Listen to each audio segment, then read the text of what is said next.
Hello everyone, deebi'ee dhufeera. Kutaa darbe keessatti why control statement C++ control statement eegallee ture yookaan program control statement eegallee ture. Especially this branching statement kan jennu ilaallee ture. Branching statement keessaati if else ilaallee ture. If else nested if else if ilaallee ture jechuudha ishee kana. Kutaa irraa keessatti immoo gosuma kanaa ta'e switch kan jedhamu wajjin ilaallachuudha. Switch jedhamee barreessa. Alright. Switch jedhamti. Switch statement jedhamti. Kunis branching statement keessaati baay'ee interesting jechuudha. Kun immoo akka ifi tuun taane akka ifi expressionii keenya irra deddeebinee barreessina conditionii keenya tuun taane takka kennine alternative pathii nuu kennachuudha. Switchii gaafa fayyadamnu sammuu keenya keessa alternate pathii yookaan alternate execution pathii gaafa barbaadnu fayyadamuu dandeenya jechuudha. Syntaxiin ishees baay'ee salphaadha. Seerri ishee akkas jettanii switch jettanii switch small letteriidhaani kana bantanii akkasitti cuftanii asitti bracketii keessan bantanii cuftu jechuudha. Okay? If else yoo yaadattu ta'e if jettanii akkatti akkas gootu jechuudha. Wal fakkaata. Kunis akkasuma switch open close akkasitti as keessatti gaa expression ta'a jechuudha. This expression has to be evaluated to integral value ta'uu qaba jechuudha. Expressioniin keenya as keessa keenyu kuni resultiin isaa integerii ta'uu qaba jechuudha. Okay? Fakkeenyaaf as keessatti yoo nani true jedhe true jechuun basically evaluated gaafa ta'u truun kuni 1 jechuudha mitire kuni danda'ama jechuudha. False yoo jedhe immoo falseini 0 jechuudha. Falsein 0 jechuudha. Kanaafi integeriidha jechuudha after all. As keessatti yoo nan ka'ee characterii galchee akkasitti L jedhee akkasitti ongalchee single quotationiidhaan L'in kuni fakkeenyaaf L'in kuni integerii askiitti jijjiiramti waan ta'eef integeriidha jechuudha. Kunis expressioniin kun as keessatti fakkeenyaaf yoon jedhee bakka L kuni n keenya integerii 97 taati yoo yaadattu ta'e kilaasii keessanii jalqaba askii koodiin ishee 97 dha jechuudha. Kanaafi akka 97 as galchuutti rakkaa'amaatti jechuudha. Kun akka 97 as galchuutti rakkaa'ama evaluate gaafa ta'u jechuudha. Okay? Kana keessatti stringing galuu danda'u akkas double quotationiidhaani hin galu. Fakkeenyaaf yoo compilation error'idha. Double quoting hin galu as keessa decimal pointiin akkas floating pointiin hin galu. Kanas yoo compile goone run hin goonu error'i ta'a jechuudha. Even .0 tuman godheeyyuu kuni floating pointidha jechuudha. Gaafa compile godhu error'i uumaa jechuudha asitti. Kanaafi stringin hin danda'amu double quotiidhaan kan eegalu decimal pointiin hin danda'amu jechuudha.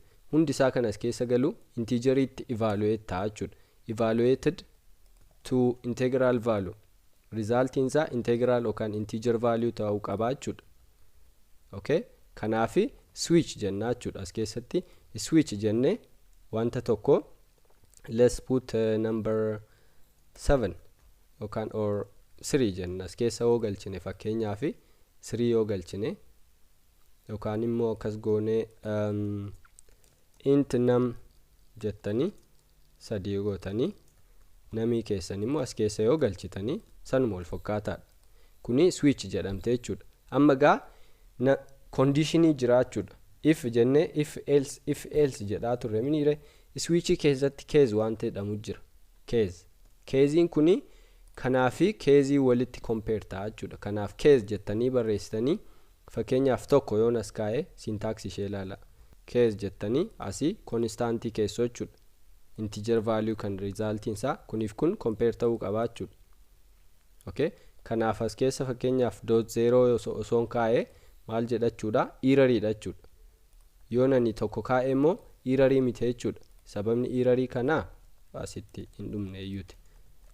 Okay, yoon jedhe amma kun amma compile yoon godhe error hin qabu.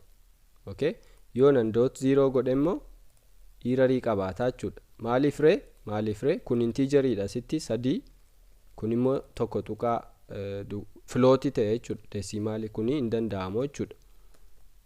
Okay, kanaafi case 1 jetto sitti case kaan yoo barbaadanii itti dabaluu dandeessu akkasitti salphistanii irraa gadee kana kakkaa'uu dandeessu jechuudha. Akkasiin dhumarratti yoo kun hundi ta'uu baate asitti default waan jedhamu jira.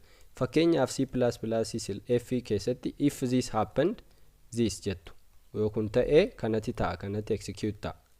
Okay, yoo kun hin ta'u ta'e immoo else yoo ettanii conditionii lama ol qabaattanii isa kana gootu. Conditionii isa kanatti execute ta'a. Isa kana sadeeffaa aloo maaltu ta'a? Else ishee dhumaa jechuudha. Kun lamaan yoon ta'in hafe ishee kana ishee dhumaa kanatti ta'a jechuudha. Kanaafi kun defaultidha jechuudha. Kun lamaan yoo false ta'e as keessa false tu keessanii false yoo ta'e kuni yookaan 0 yoo ta'e kun lamaan isaa false waan ta'eef dhumarratti isheen kun execute ta'uun ishee nafoo jechuudha. Akkasuma case keessattis default waan jedhamu jira. Default akkatti barroofte jechuudha. Default kana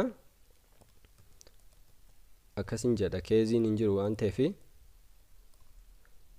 default chosen or default is executed akkatti barroofti akkasi executed haa ta'u whatever.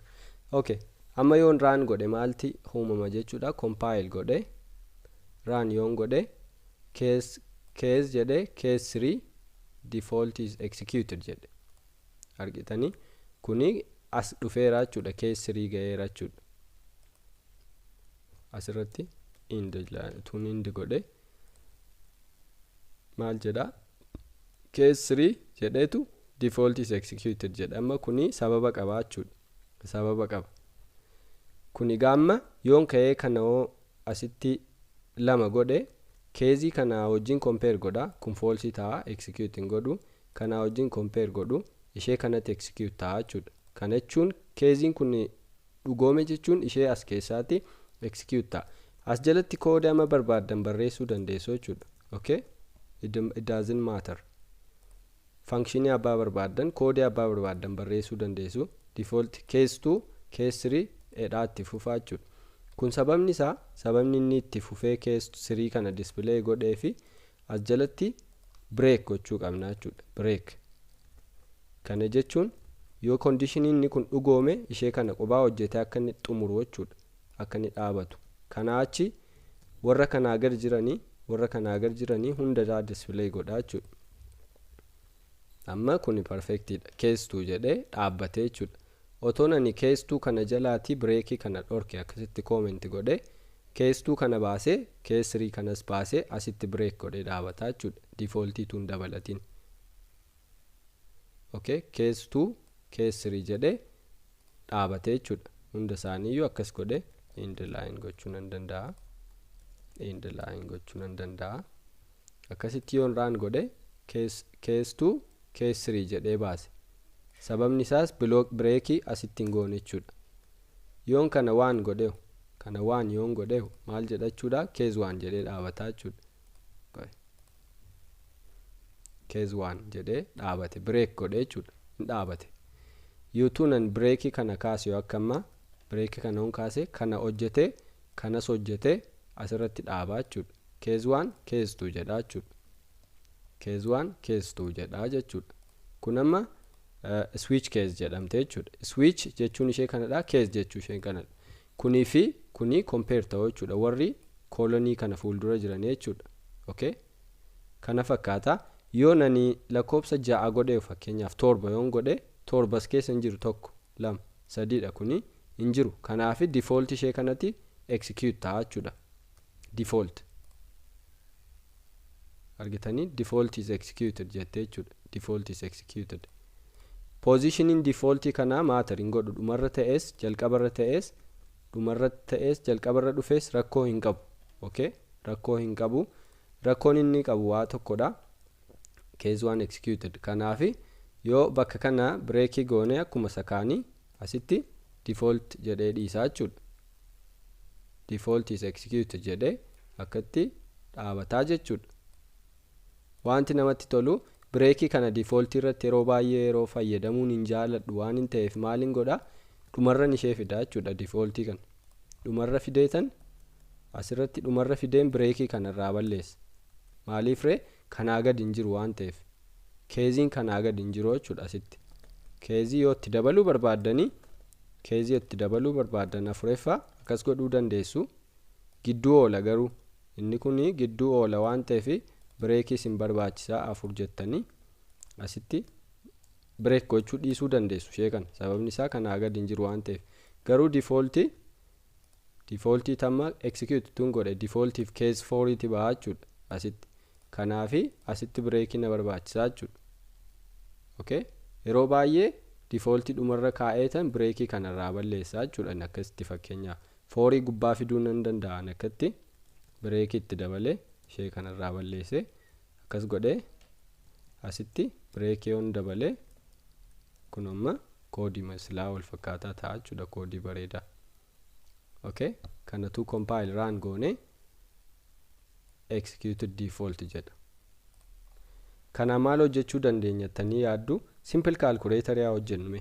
Let's simple calculator using switch case dhaani maal gochuu dandeenya? Number kana x goona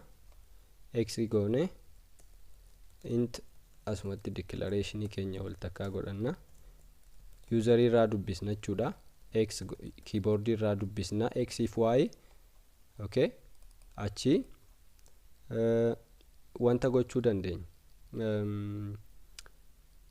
asitti cout enter operatorii dubbisna jechuudha. Asitti maal jenna asitti kaarii tokko fudhanna. Car operator jenne op kana op jenna asitti. Sababni isaa yeroo namni tokko asitti plus sign tuqu inni daa yeroo minus tuqu x y irrisaa yeroo division tuqu x y fira yeroo multiplication goonummo x if y walitti baay'isna jechuudha. Ifadha mitire. Kanaafi operatorii kana skin fida conditionii korran fida jechuudha. Conditionii korra fideen maalin godha asittiin compare godha. Asitti yoo ida'uu ta'e hin jedhala argitanii kaaraakterii nani galcha. Yoo ida'uu ta'e x if y walitti da sum of x and y is jedhin asitti x plus y jedha salphamadha. Okay, yookaan immoo ishee kana irra deddeebisaa fuun jaalladhu. Okay, kun immoo yoo minus ta'e minus yoo ta'e maal jechuu dandeenya jechuudha. X minus y is jedhin asitti maal jedha x minus y godha jechuudha. Asitti calculation kun hojjechaa jira. Kana hambisuu dandeessu actually kun sababni isaa breakii waan itti goonee fi darbeen deemu. Asitti multiplication yoo goone star galchine maal jenna x times y is jettanii x times y godhuu dandeessu jechuudha. X plus goonuu ishee kana wal fakkeeffanna. Ashi achi booda kana fi maalidha? Kana ishee divisionidha jechuudha. Yoo namni kana tuqe yoo namni kaaraakterii ishee kana galche maal jechuu dandeenya jechuudha. Kana godha jechuudha. X divided by y is asitti dhuftanii calculation ishee x divided by y jettotiin keenya kana fakkaata. Kana achi yoo kana dogongoree namni yoo lakkoofsa smaalos galchee input no such operator jettoo jechuudha. Fakkeenyaaf yoon dogongoree ida'uu galchuu fedhee wal qixa yoon galchee maal jedha jechuudha no such operator jedha jechuudha. Perfect. Run goona compile run lakkoofsa x in galchaa afur lakkoofsa shaniin galchaa y achi inter operator naan jedha plus sign in galcha x plus y is 9 jedhe jechuudha.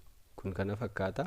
Akkasumas lakkoofsa x in galchaa 8 lakkoofsa y 12 galchaa operatorii ko gaafan divisionii galchuu x divided by y is 0 jedhe. Sababni isaas integer x by y kun maal jette divide by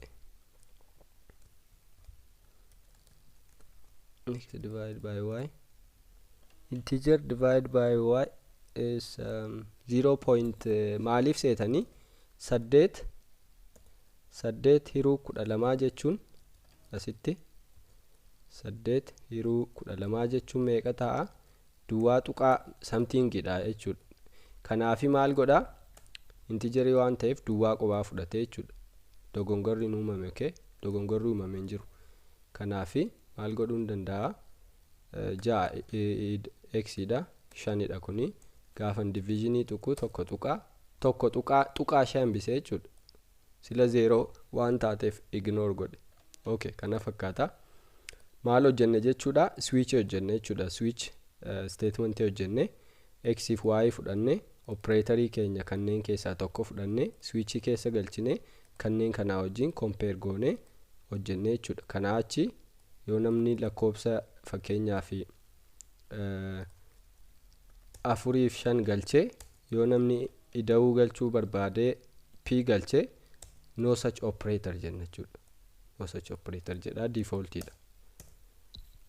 Viidiyoon irraa kana fakkaata. Waan daawwattaniif galatooma. Gaaffii yoo qabdan gaafadhaa koomentii irratti naa barreessaa. Akkasumas like, subscribe, share gochuun waliin gahaa.